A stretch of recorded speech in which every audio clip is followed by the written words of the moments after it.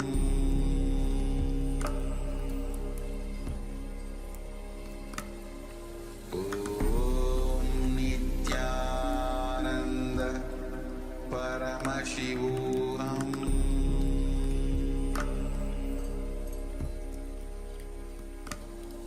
Om Nithyananda Paramashivoham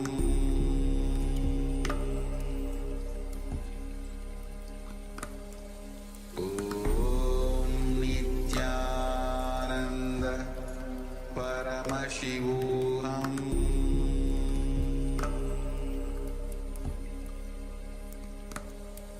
Om Nithyananda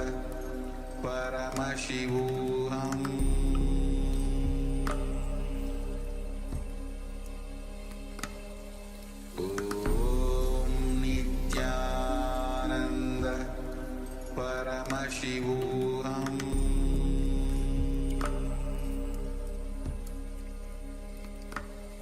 Om Nithyananda Paramashivoham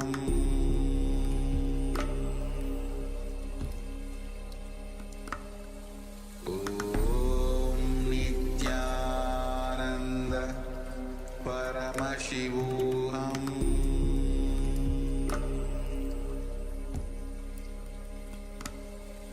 Om Nithyananda Paramashivoham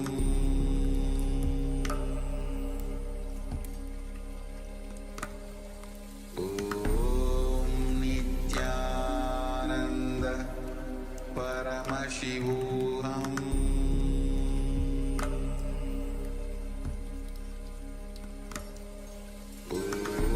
Om Nithyananda Paramashivoham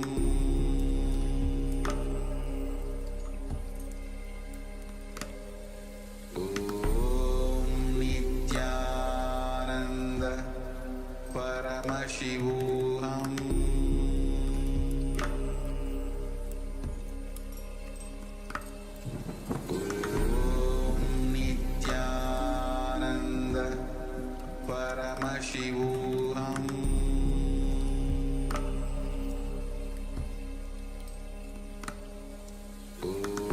Om Nithyananda Paramashivoham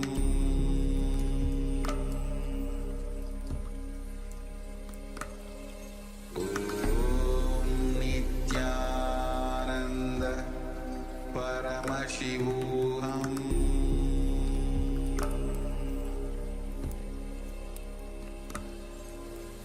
Om Nithyananda Paramashivoham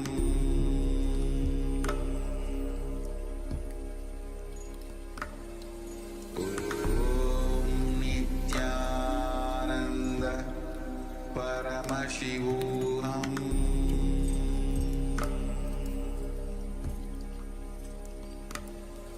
Om Nithyananda Paramashivoham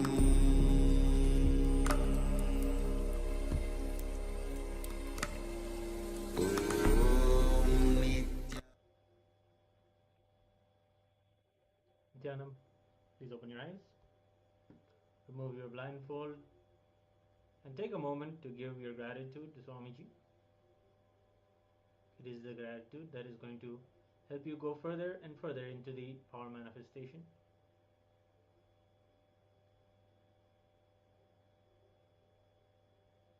Yes. After giving gratitude,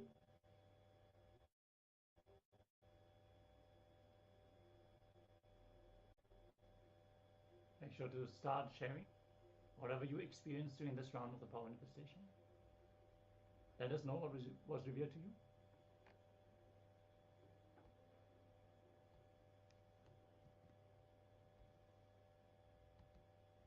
Share the results of your power manifestation here in the Zoom chat or on from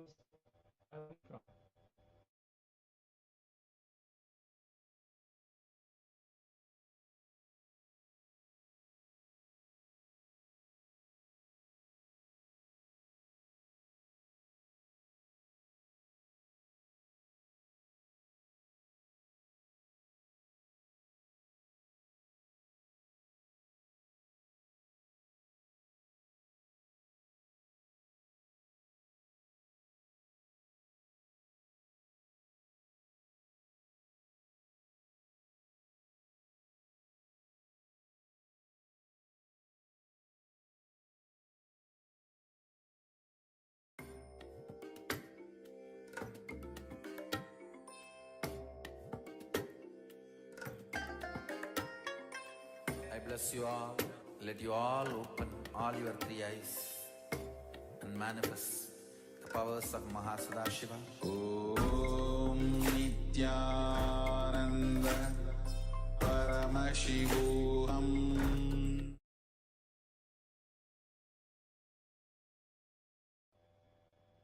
Yes, we'll now show you the image.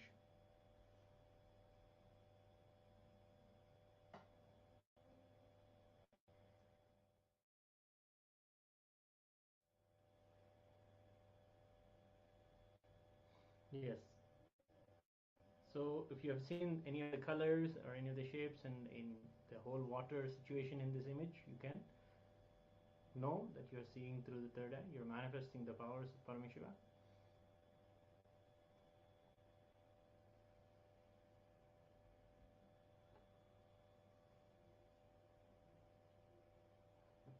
Yes. Make sure to share your experience about the power manifestation in the chat. As always, this is the best way to enrich each other and to celebrate Paramashiva manifesting through all of us as we are getting ready to enter into the first Jnana segment of the day, where we are going to start to learn about the feeling connection. What is feeling connection and how does it express in our lives? How do we build our feeling connection? So requesting all of you to please be seated with your head, neck and spine in a straight line and in a space of deep listening and restful awareness, as we are going to listen directly to Swamiji himself.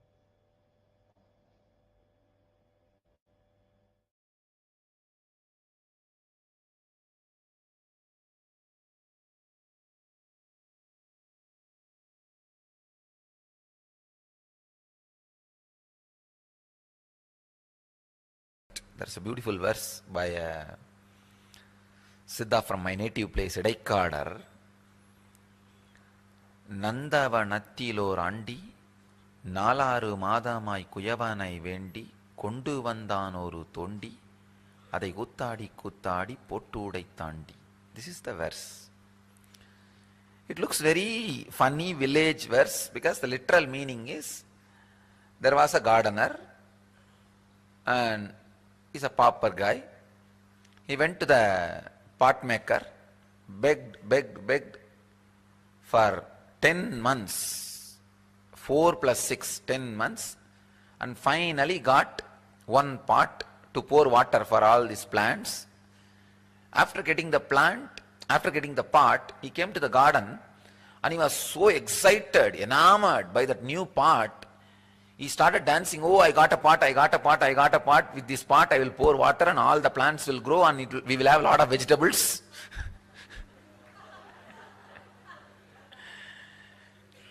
Dancing. With that ecstasy, that fellow finally broke the pot.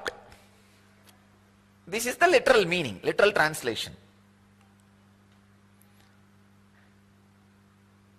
If you look deep, the mystical meaning is your individual consciousness is the gardener. Brahma is the pot maker. 10 months you begged, staying inside your mother's womb, and got the pot, this body. What for? To make a garden. Using this pot to pour water and make garden and grow a lot of vegetables. But unfortunately, after landing, you are so excited that you got a body and you jump, oh, I got a body, and jump around, forgot the prarabdha for which the body is taken.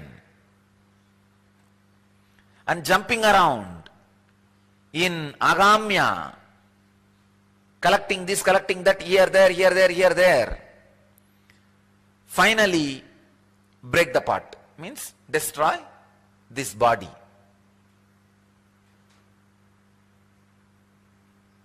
நந்தவனத்திலோர் ஆண்டி 4 மாதமாய் குயவனை வேண்டி கொண்டு வந்தான் ஒரு தோண்டி அதை கூத்தாடி விட்டு உடைத்தாண்டி. Understand, Just in 4 lines, in a very simple way, he described a great philosophical truth. So I wanted every one of you to be very clear. The truths I am sharing with you is directly from the inner space of Mahadeva. Please understand, research and development and perfection of these great truths, the way they are lived, the way they are transmitted, the way they are contemplated, the way they are listened, this perfection, the research and development and the perfection has happened in a great loving space of Mahadeva. That is why I insist on coming down, staying around the Master, spending little time around him, and allowing this perfection happen in you. In the love of the Master, all these teachings become part of your very bioenergy. Love of the Master is from the space of bioenergy, pure Kundalini Shakti, unpolluted. So naturally that awakens your Kundalini Shakti, your core opens up. A few days before, I received a message from a devotee in Mumbai. In Facebook she writes, I always had tremendous fear to open up to you. This feeling scared about being open to you, because the moment I come to see you or come near you, you are such powerful addictive space. I feel I'll be lost in it. I tell you, you will find you in it. You will never be lost in it.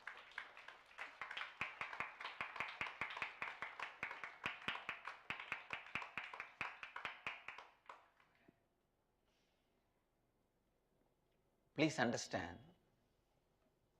when you are afraid of your own core being,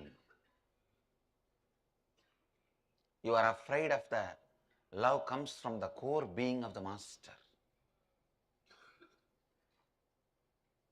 I've never seen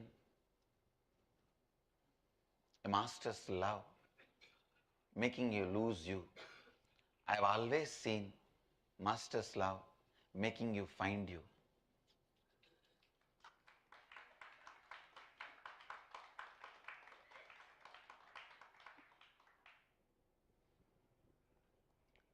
This great truth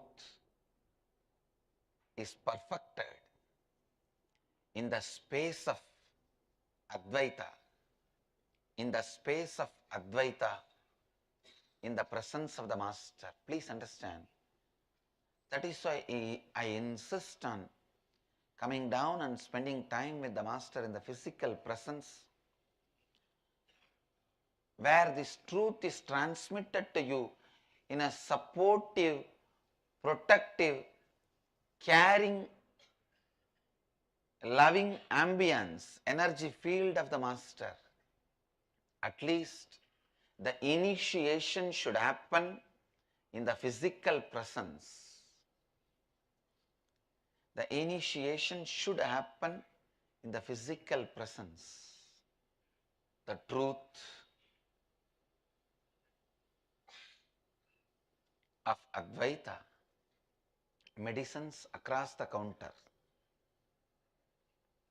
You can get it from wherever you are, just through two-way video conferencing. But for surgery, you have to go to the operation theatre. So for the real transformation, You have to go to the presence of the Master, where the transformation becomes your reality. It is just part of your inner space. The story of Bhatmapada, one of the great disciples of Adi Shankaracharya, proves clearly, just by the feeling connection with him, feeling connection to Adi Shankara, he has mastered the nature. He was so powerfully in tune with the nature. He was so beautifully in sync with the nature. You may not know the story. There was a great disciple of Adi Shankara who is not that intellectually capable, but highly devoted, dedicated, integrated to the Master, integrated to his disciplehood. One day he went to wash the clothes of the Master to the other banks of the river. He was washing there. Some of the other disciples of Shankara were discussing and they were making fun of Bhatmapada. What is this? This fellow is all the time washing the clothes and cleaning. Did he come here to become a laundryman? If he is not learning any scriptures and not studying, contemplating, when is he going to get enlightened, master the nature, prakriti, life? Shankara was just laughing. He may be little less capable in intellectual way, but he is an amazing, intelligent being who is doing what needs to be done first, who is putting first things first. Shankara wanted to show this to other disciples. So he just sits up and calls from where he is, Bhatmapada, please come. Actually, he uses the word first time, Bhatmapada. Earlier his name was different. He just calls his disciple. The moment Master called, the disciple forgot everything. He just starts walking on the river. And the river, oh God, now I have to protect him. When somebody is in such a deep space of trust with the whole cosmos, Master is a representation of the whole cosmos. I cannot allow him to suffer, I cannot let him down. So the river just makes lotus flowers and holds his feet wherever he puts his feet. Please understand, lotus will never happen in the river because river is flowing water. It happens only in ponds, stable water. But here, river produces the lotus and holds his feet when he walks and makes him cross the river. Usually, people will be anxious when they cross the river. Maybe first time, a river would have been anxious when a person is crossing the river. That she has to safely reach him the other side.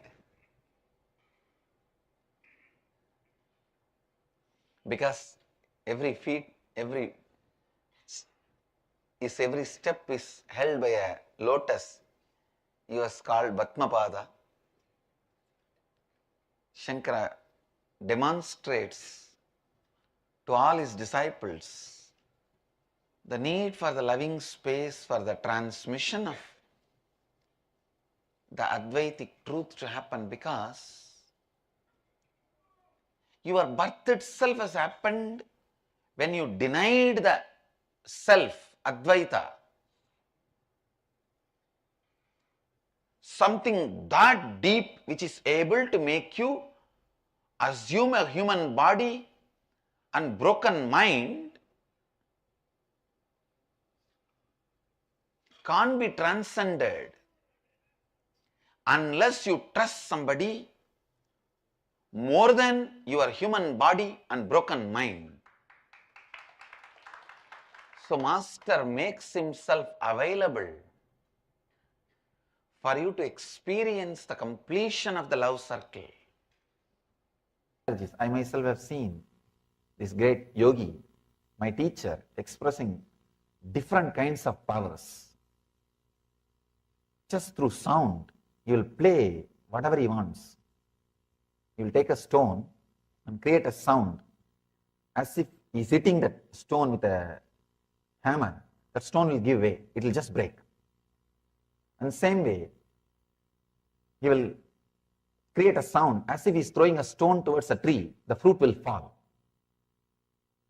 Just he will play with the sound and will create a kind of a sound as if dog is inviting, barking, the dog's language, kind of an invitation. The whole surrounding, some 60-70 dogs will gather around him suddenly, and he will create some kind of a sound. The sound which gets converted into smell. Just by sound, he will create a smell. All the snakes in that area will start crawling around him. Kind of a dull smell he will create just by sound. All the snakes in that area will start coming near him. Means extraordinary powers. But he lived a very ordinary life. Very ordinary life. 14 kids. 14 kids. And very ordinary life. Simple life. Just like any householder. One house. And he will come once in a while to the temple here, there, and start talking to people and living a very ordinary life. Sometimes I used to ask him, when I see him expressing this kind of powers, why don't you express these powers to people? You will have a big following. He'll just laugh. He'll just laugh and say that the biggest miracle is producing few enlightened people. If I do that job, I am done. Not these small miracles, small powers. The other day one guy came to me in Kalpataru, in India, Kalpataru program. He came to me and said, Kalpataru is the program. I am supposed to bless or give whatever people ask. So this guy came and asked him, Swamiji, I want my past memory to come back. I just laughed at him and said, do you know what you are asking? He was over enthusiastic. Yes, please bless me. I should have my past memory. I told him, I asked him, what is your age? He said 45. Are you able to handle this 45 years of memory? He suddenly looked into me and said, right, I am not able to handle. I am already depressed, feeling constantly guilty, suffering with these memories. They are haunting me. Many times I remember and think, I shouldn't have done that at that time. I shouldn't have spoken like that at that time. I shouldn't have done this at this moment. I should have behaved this way. Many times I remember and repent. I told him, just this 45-year-old memories, 45 years of memories can put you in depression. What will happen if you have 200, 300-year memories? You will become mad. 200 years of 300 years of memory comes to your table. What will happen? You will become mad.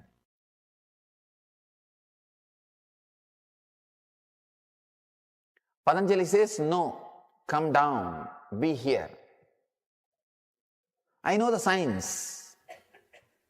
The child has experienced what Patanjali says as Ata Yoganusasanam.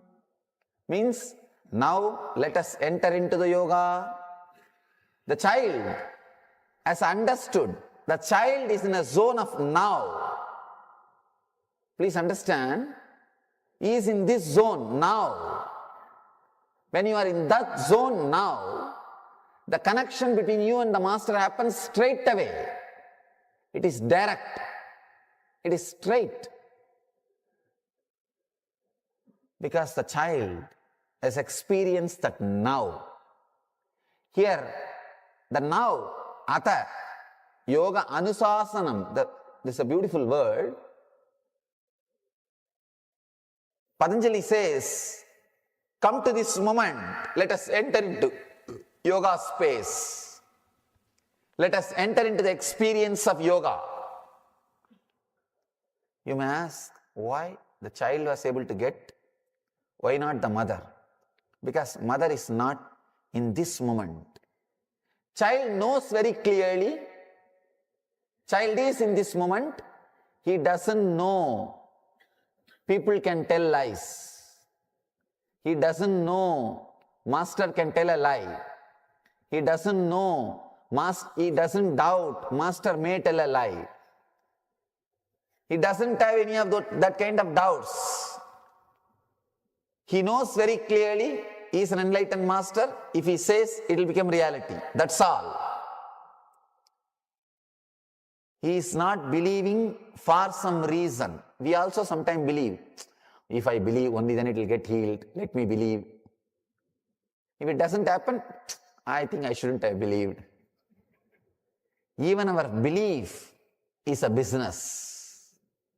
Even our belief is a business. Patanjali says, come to now. See, he is not saying believe, no. Be straight. If you can believe, see, if it is a straight thing, it can't even be called as belief. It can be called as belief only one corner of your mind if you have a doubt. If there is no doubt, it can't even be called as belief. It's a straight truth. Straight experience. People asked me, Swamiji, are you not surprised? I said, no. I know the science. It is not miracle. It's a science. Swamiji, then why did you not give it to the mother? Because she can't connect. Please understand, for miracle to happen, you need a proper connection. You need a beautiful space to be created. You need a strong feeling connection between the two persons. Only then miracle can happen. If there is a strong feeling connection between two persons, in both consciousness, in both souls, different space will be awakened. For example, when you fall in love with somebody, suddenly a different dimension of you which was unknown to you will be awakened. You will start sacrificing more. You will start becoming more joyful. You will start becoming more sensitive. Many unknown dimensions of your own being will be awakened by the other person. The same way, in other person also you will awaken many dimensions. Beloved is a person who awakens unknown dimensions inside you. When the feeling connection happens, if it happens between two ordinary human beings, the unknown dimensions are awakened. It's called love affair. Please understand, beloved is a person who awakens the dimensions which are inside you but unknown to you. Same way, master is a person who awakens the unknown dimension of enlightenment in you which was unknown to you. In that small boy, the feeling connection has straight away happened. He is in the being level. He is neither struggling with intellect nor struggling with emotion. He is straight. His intellect and emotion are parallel lines. Straight. He is connected. The being level connection has happened. So miracles are automatically happening. It is not even done by me. Anything done is a work, not miracle. Anything happens is miracle. It was not done by me. It just happened because he is also in the space of now and I am also in the space of now. Understand? When you come to the space of now the yoga can happen inside you. I am already in the space of now. If you can come down, come to now, this moment, the yoga can happen in you. Patanjali says, here, now begins yoga. You need to come to this moment.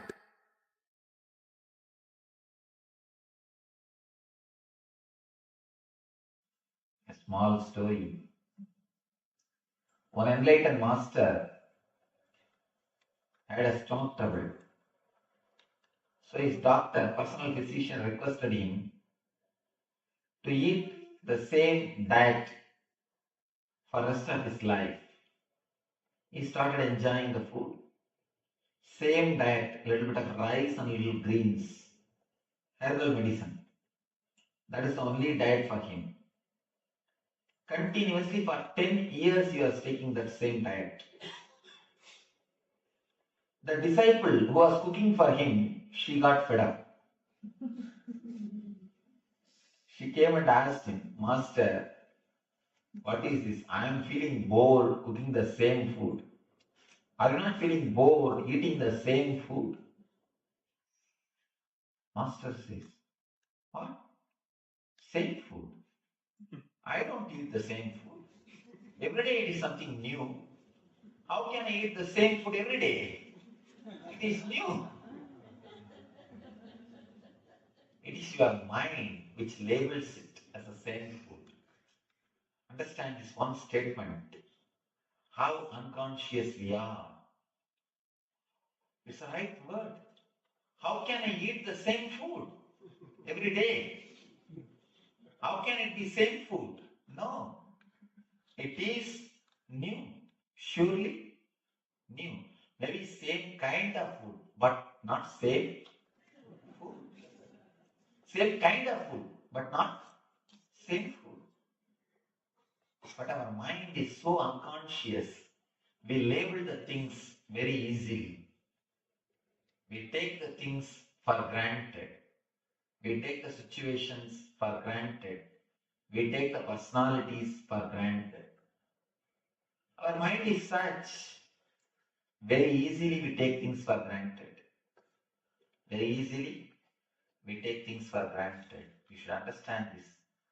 One example deeply. Child never takes things for granted. For him, every rose is new. Everything is new. Everything is fresh. Everything is alive. He is so excited to see everything. You can see the kids. They will ask you a question. They don't even wait for your answer. They put some more question. They don't even wait for your answer. They are not bothered about your answer. Be very clear. Don't worry too much about answering them. And we always take things too seriously. Either we shut them up. Hey, keep quiet. Don't shout. Or we go on try to explain things, making them also intellectual. Either you continuously try to make them intellectual, or you shout at them, keep quiet, don't ask all these questions. They don't even care for your answer. They are just happy telling something new. They are expressing, they are getting to know new things, that's all. By questioning, they explain to you that they are growing. They express, they are getting introduced to new dimension of their life. And you don't have to bother. Actually, when they don't expect your answers, they tell you very clearly, don't worry to give me reply. I am happy with my questions. They don't take things for granted. They don't take persons for granted. They don't take situations for granted. That is the reason their eyes are so alive, so fresh. When they look at things, they don't verbalize. be very clear. When they look at things, they don't verbalize. When you verbalize, you miss the reality.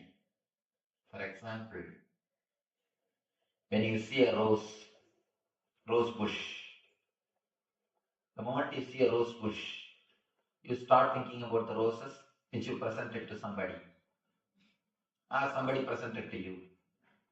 Next, you start thinking about how that person reacted to your roses, or how you reacted for his roses. With love, or you shouted at him, what way you reacted. That emotions comes up, and the memory about that person comes up, and memory about the next person. It goes on, you miss the real rose, which is in front of you. When you start verbalizing, you miss the reality.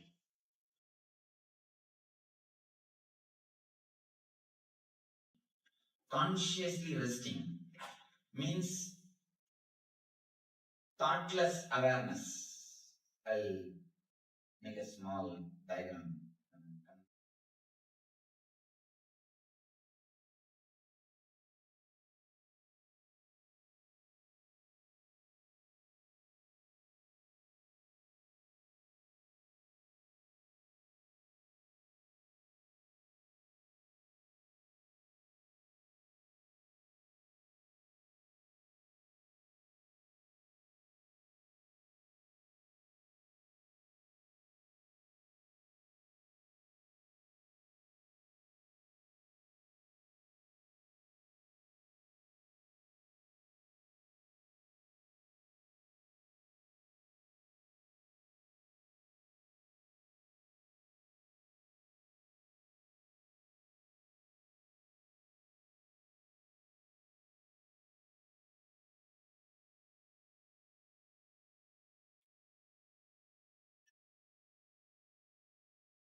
Two level of consciousness and two level of thought.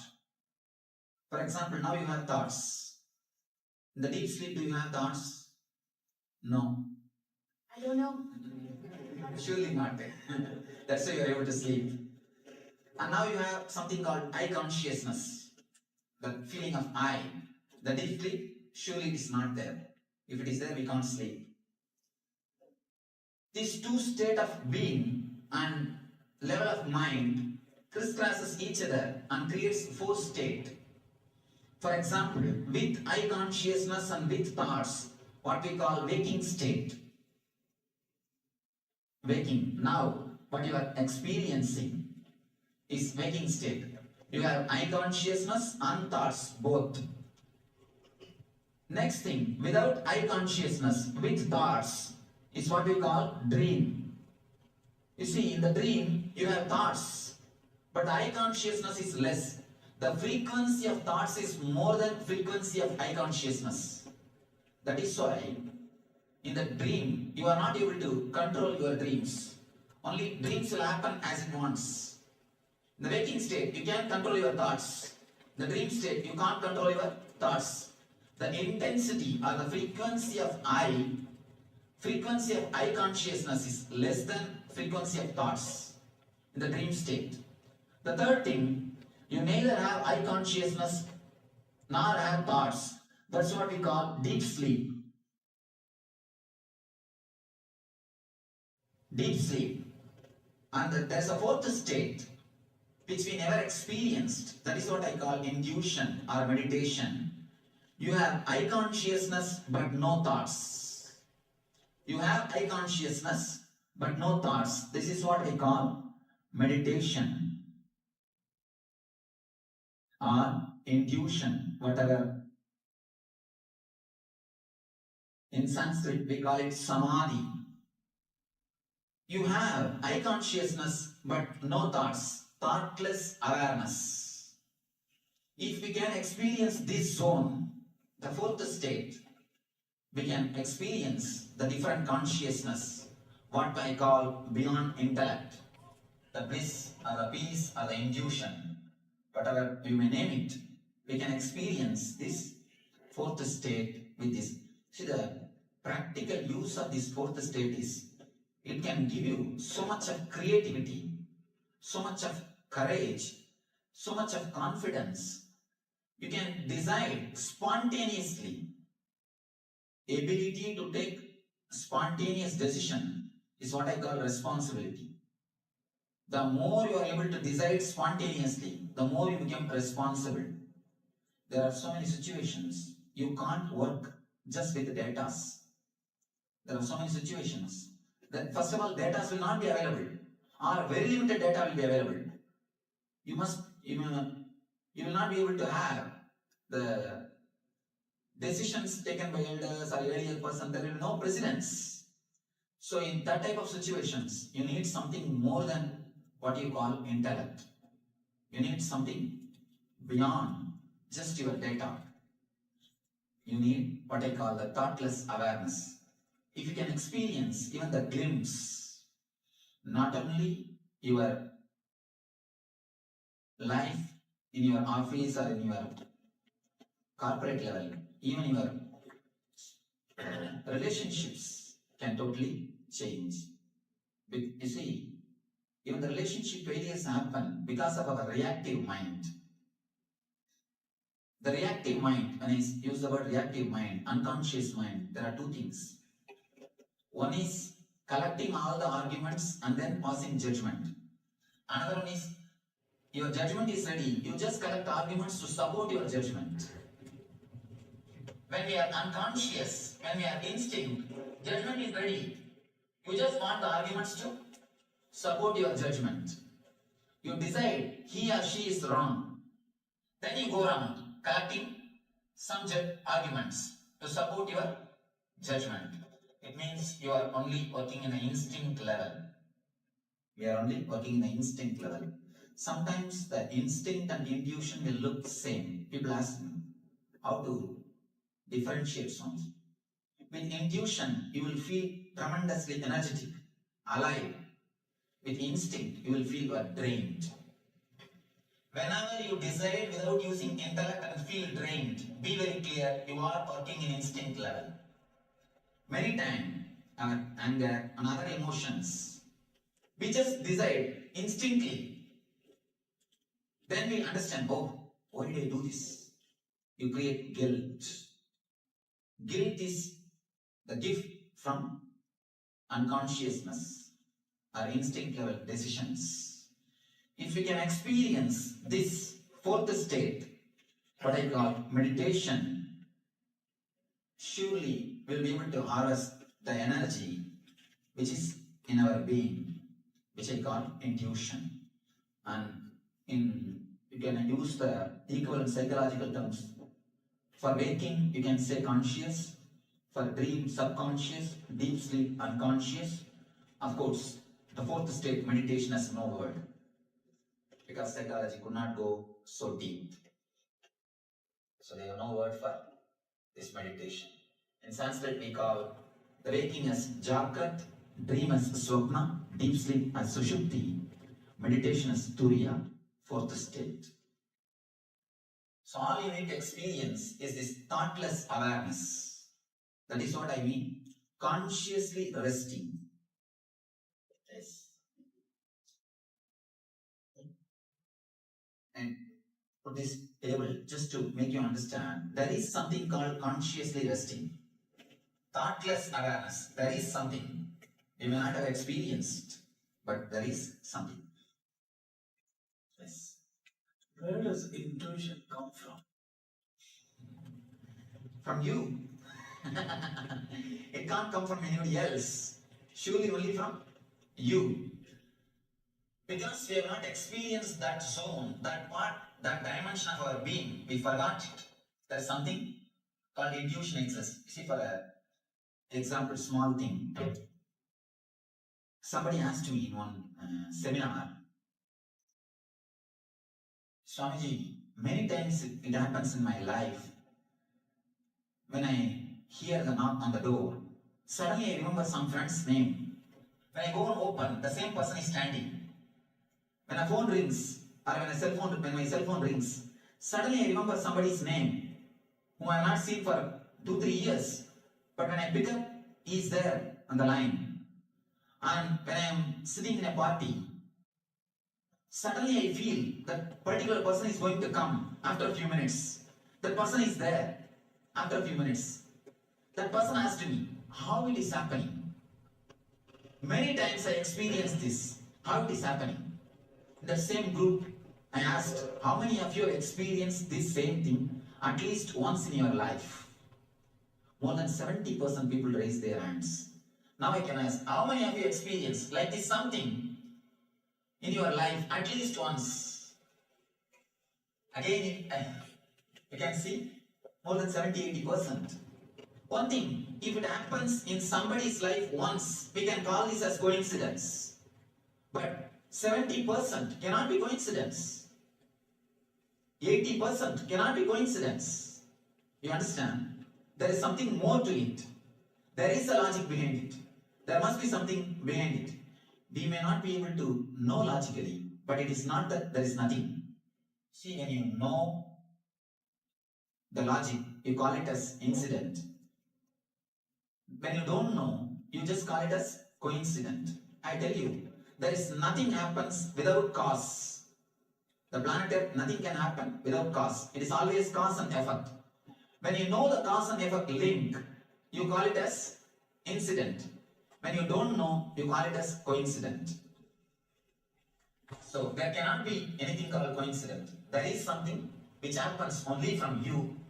When this has happened from you, intuition also has to happen only from you. Let me explain how that happens. How you come upon that moments.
bless you all. Let you all open all your three eyes and manifest the powers of Mahasadashiva. Om Nithyananda Paramashivoham. Om Nithyananda Paramashivoham. Om Nithyananda Paramashivoham. Om Nithyananda Paramashivoham. Om Nithyananda Paramashivoham. Om Nithyananda Paramashivoham. Om Nithyananda Paramashivoham. Om Nithyananda Paramashivoham. Om Nithyananda Paramashivoham. Om Nithyananda Paramashivoham. Om Nithyananda Paramashivoham. Om Nithyananda Paramashivoham.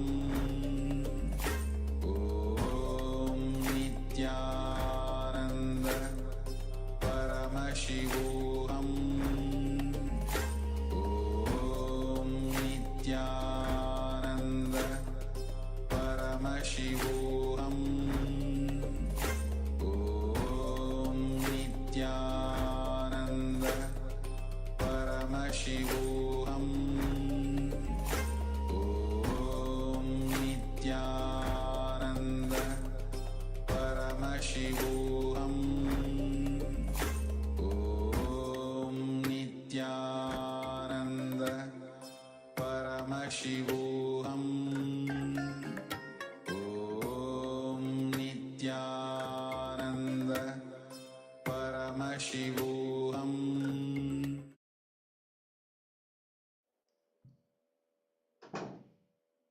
Yes. Beautifully, Swamiji has revealed the deeper insights into feeling connection. How do we build ourselves on the feeling connection? We're now going to enter into the internalization exercise. So requesting all of you to be in a space of listening, and let's get ready. Yes, so we start with a small story. One enlightened master had a stomach problem, so his doctor, his personal physician, recommended him to eat the same diet for the rest of his life, and started enjoying the food, the same diet, a little bit of rice, a little bit of greens, a herbal medicine. That's the only diet for him, continuously for 10 years. He was taking the same diet. The disciple who was cooking for him, she got fed up. She came and asked him, Master, what is this? I'm feeling bored cooking the same food. Are you not feeling bored eating the same food? The master says, what? Same food? I don't eat the same food every day. Every day it is something new. How can I eat the same food every day? It is new. So it is your mind which labels this as the same food. Understand this one statement. How unconscious we are. Is it the right word? How can I eat the same food every day? How can it be the same food? No, it is new, surely new. Maybe the same kind of food, but not the same food. Same kind of food, but not the same food. But our mind is so unconscious, we label things very easily. We take the things for granted, and we take the situations for granted. We take the personalities for granted. When you verbalize, you miss the reality. For example, when you see a rose bush, the moment you see the rose bush, you start thinking about the roses which were presented by somebody or somebody presented them to you, or you presented them to somebody. Next, you start thinking about how that person reacted to your roses, or you reacted to his roses with love, or you shouted at him. The way you reacted, the emotions that come up, the memory of that person comes up, and the memory about the next person. It goes on and on. You miss the real rose in front of you, which is in front of you, and you just start verbalizing, and you miss the reality. To develop awareness of how often we unconsciously label things, situations, and people, and to cultivate a more mindful approach to everyday experiences, we're now going to be doing an exercise knowing our habits of mind labeling. Choose a recent experience first. Think of a recent experience where you interacted with an object or a situation or a person. Describe the experience in a few sentences, focusing your initial impressions and reactions. Write this down. It was a meeting yesterday. I labeled my colleague as difficult because she kept interrupting. So this is one label that you put on someone. So this is an example. So first, let's now identify a label. So pick up a recent incident. Choose a recent incident that you have. It doesn't have to be technically a negative incident, just one that has put you into, it'll help you understand how you label things, that this is a good situation, this is something I want more and more, this is something I don't get as often. Like that also you label situations, and in that manner, because you are in between two negative experiences, you think you are having a positive experience. So in this way you can also understand and become mindful of your labeling. Go ahead and begin. Write down an incident, recent incident that you've had with labeling, and bring more awareness to how you took that label and where that label originates from.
So now we're going to move on to the next step of this exercise, which is identifying the labels. Reflect on the adjectives or labels you automatically assigned during this experience. For example, did you describe an object as boring, a situation as stressful, or a person as annoying? Write down these labels and consider whether they fully capture the complexity of the object, situation, or person. Some more labels could be difficult or interrupting as per the previous example. If you have any questions about this exercise, let us know. And let us now analyze the situation that we had picked in the previous step. Let's begin.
Now take each label and challenge it by considering different perspectives. Ask yourself, why did I label it this way? What might I have overlooked?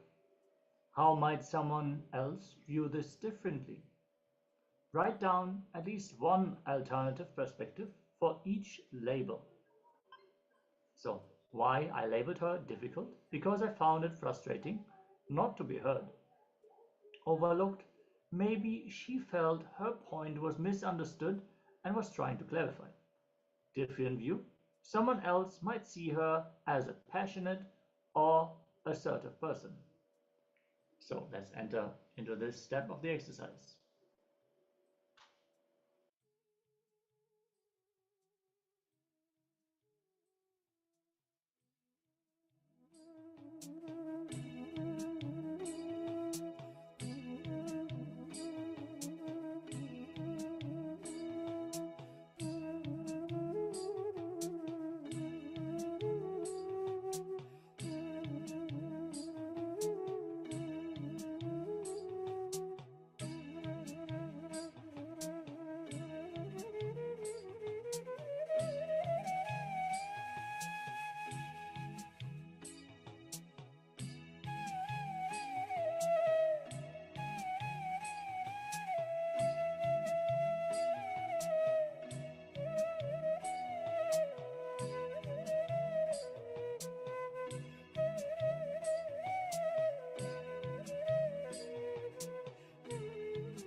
Yes, Nithyananda. Now that you're ready to challenge yourself, make the declaration now to attend to your labeling in a conscious way, so that you will reflect and refrain from doing this active labeling and be mindful about it. Not jump to conclusions and label someone without an understanding about what that person may be going through, what that person may be actually trying to say. Yes. So with this declaration, let us now enter into the power manifestation session.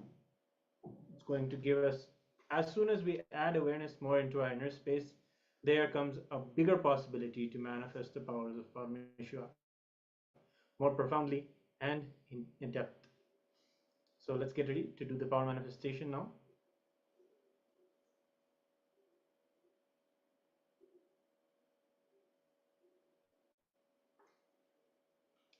Yes, so we'll be getting ready to do the third eye blindfold reading.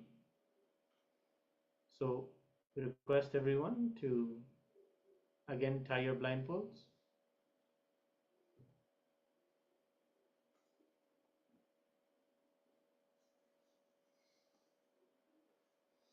Now connect in oneness, remembering Swamiji in your third eye.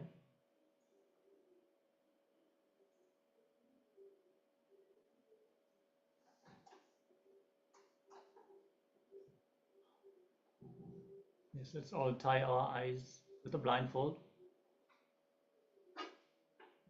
and get ready. Chant the Mahavakya intensely.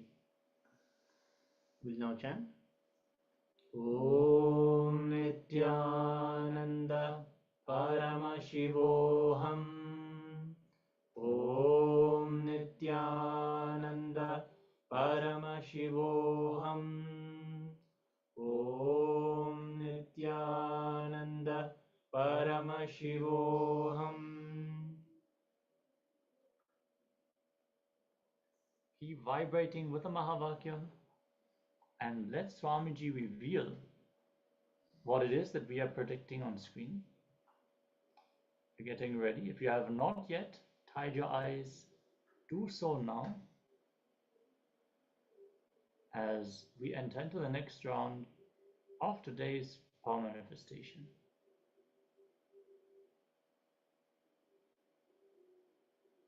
The image is now projected on screen. Let's start. Paramashivoham.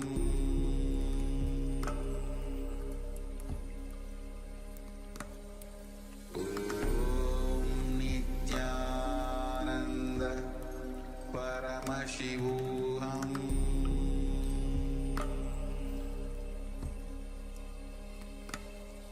Om Nithyananda Paramashivoham.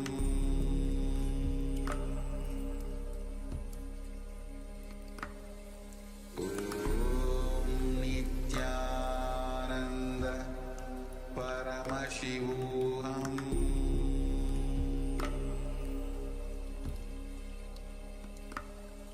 Om Nithyananda Paramashivoham.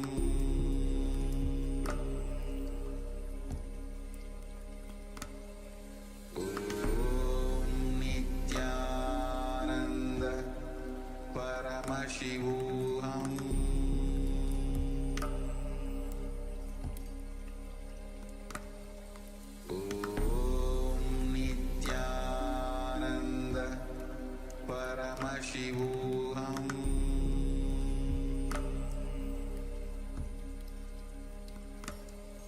Om Nithyananda Paramashivoham.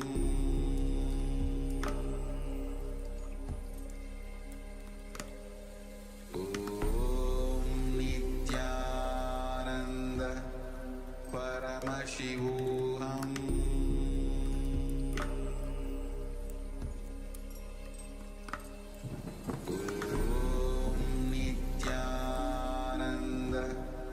Paramashivoham.